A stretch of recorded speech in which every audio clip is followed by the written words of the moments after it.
Isaiah chapters 33 to 36. Isaiah 33. Distress and help. Woe to you, destroyer! You who have not been destroyed. Woe to you, betrayer! You who have not been betrayed. When you stop destroying, you will be destroyed. When you stop betraying, you will be betrayed. Lord, be gracious to us.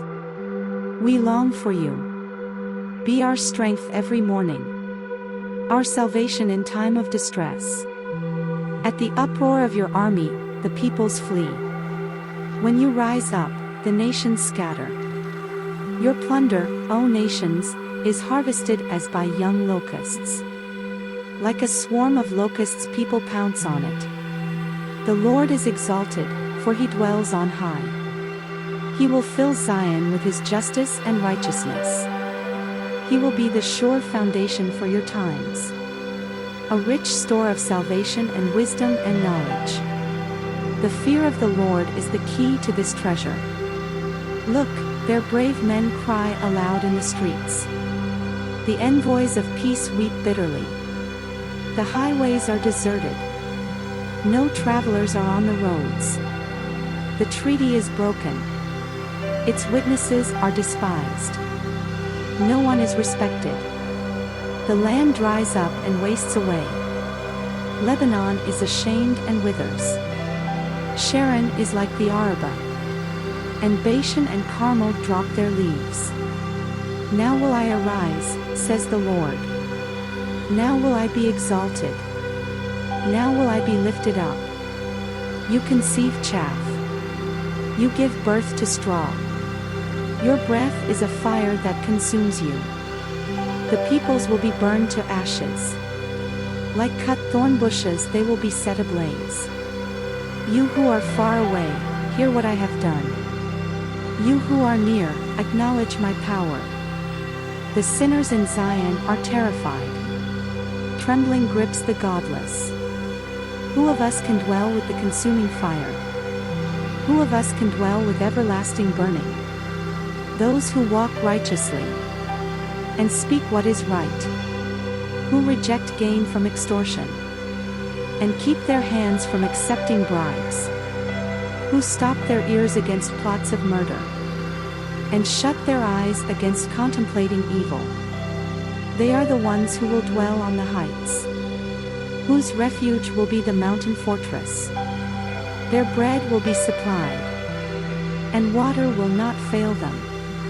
Your eyes will see the King in his beauty, and view a land that stretches afar. In your thoughts you will ponder the former terror. Where is that chief officer? Where is the one who took the revenue? Where is the officer in charge of the towers? You will see those arrogant people no more. People whose speech is obscure, whose language is strange and incomprehensible. Look on Zion, the city of our festivals. Your eyes will see Jerusalem, a peaceful abode, a tent that will not be moved.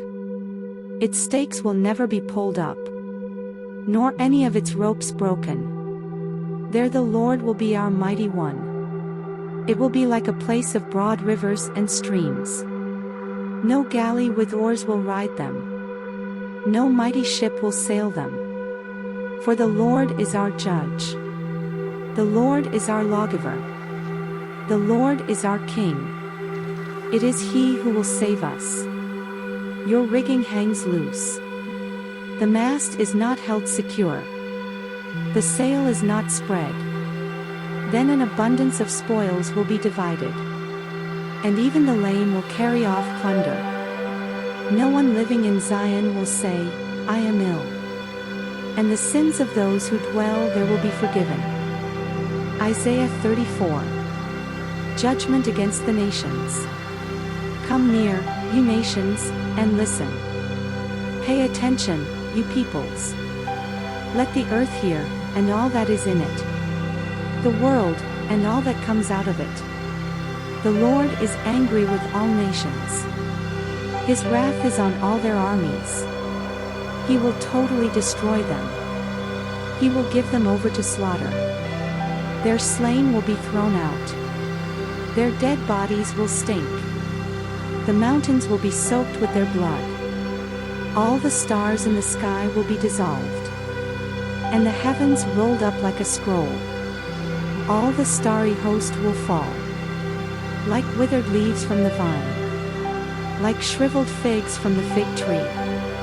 My sword has drunk its fill in the heavens. See, it descends in judgment on Edom, the people I have totally destroyed. The sword of the Lord is bathed in blood.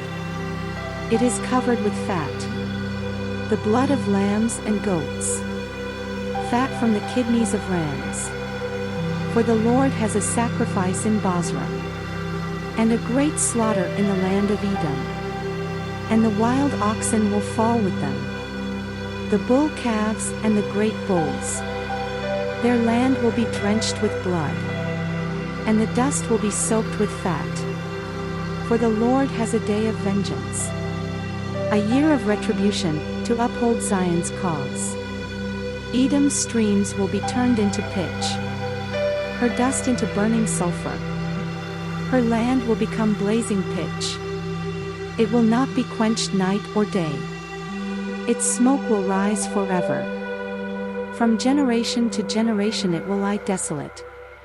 No one will ever pass through it again.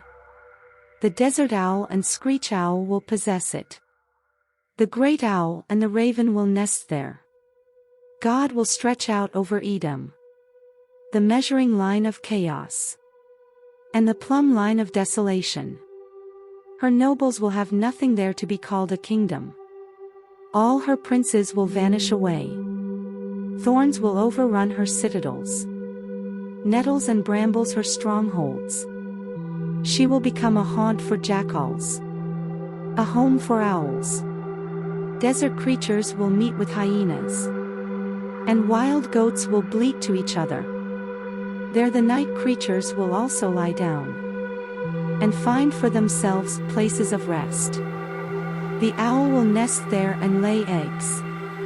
She will hatch them and care for her young under the shadow of her wings. There also the falcons will gather, each with its mate. Look in the scroll of the Lord and read. None of these will be missing. Not one will lack her mate. For it is his mouth that has given the order, and his spirit will gather them together. He allots their portions. His hand distributes them by measure. They will possess it forever, and dwell there from generation to generation. Isaiah 35. Joy of the redeemed. The desert and the parched land will be glad. The wilderness will rejoice and blossom. Like the crocus, it will burst into bloom. It will rejoice greatly and shout for joy. The glory of Lebanon will be given to it, the splendor of Carmel and Sharon. They will see the glory of the Lord, the splendor of our God. Strengthen the feeble hands. Steady the knees that give way. Say to those with fearful hearts, be strong, do not fear. Your God will come. He will come with vengeance, with divine retribution. He will come to save you. Then will the eyes of the blind be opened, and the ears of the deaf unstopped. Then will the lame leap like a deer, and the mute tongue shout for joy. Water will gush forth in the wilderness, and streams in the desert. The burning sand will become a pool, the thirsty ground bubbling springs. In the haunts where jackals once lay, grass and reeds and papyrus will grow, and a highway will be there. It will be called the way of holiness. It will be for those who walk on that way. The unclean will not journey on it. Wicked fools will not go about on it. No lion will be there, nor any ravenous beast. They will not be found there, but only the redeemed will walk there. And those the Lord has rescued will return. They will enter Zion with singing. Everlasting joy will crown their heads. Gladness and joy will overtake them. And sorrow and sighing will flee away. Isaiah 36. Sennacherib threatens Jerusalem. In the 14th year of King Hezekiah's reign, Sennacherib king of Assyria attacked all the fortified cities of Judah and captured them. Then the king of Assyria sent his field commander with a large army from Lachish to King Hezekiah at Jerusalem. When the commander stopped at the aqueduct of the upper pool, on the road to the launderer's field, Eliakim son of Hilkiah the palace administrator, Shebna the secretary, and Joah son of Asaph the recorder went out to him. The field commander said to them, "Tell Hezekiah. This is what the great king, the king of Assyria, says. On what are you basing this confidence of yours? You say you have counsel and might for war, but you speak only empty words. On whom are you depending, that you rebel against me? Look, I know you are depending on Egypt, that splintered reed of a staff, which pierces the hand of anyone who leans on it. Such is Pharaoh king of Egypt to all who depend on him. But if you say to me, we are depending on the Lord our God, isn't he the one whose high places and altars Hezekiah removed, saying to Judah and Jerusalem, you must worship before this altar? Come now, make a bargain with my master, the king of Assyria. I will give you 2,000 horses, if you can put riders on them. How then can you repulse one officer of the least of my master's officials, even though you are depending on Egypt for chariots and horsemen? Furthermore, have I come to attack and destroy this land without the Lord? The Lord himself told me to march against this country and destroy it. Then Eliakim, Shebna and Joah said to the field commander, please speak to your servants in Aramaic, since we understand it. Don't speak to us in Hebrew in the hearing of the people on the wall. But the commander replied, was it only to your master and you that my master sent me to say these things, and not to the people sitting on the wall, who, like you, will have to eat their own excrement and drink their own urine? Then the commander stood and called out in Hebrew, hear the words of the great king, the king of Assyria. This is what the king says, do not let Hezekiah deceive you. He cannot deliver you. Do not let Hezekiah persuade you to trust in the Lord when he says, the Lord will surely deliver us. This city will not be given into the hand of the king of Assyria. Do not listen to Hezekiah. This is what the king of Assyria says, make peace with me and come out to me. Then each of you will eat fruit from your own vine and fig tree and drink water from your own cistern, until I come and take you to a land like your own, a land of grain and new wine, a land of bread and vineyards. Do not let Hezekiah mislead you when he says, the Lord will deliver us. Have the gods of any nations ever delivered their lands from the hand of the king of Assyria? Where are the gods of Hamath and Arpad? Where are the gods of Sepharvaim? Have they rescued Samaria from my hand? Who of all the gods of these countries have been able to save their lands from me? How then can the Lord deliver Jerusalem from my hand?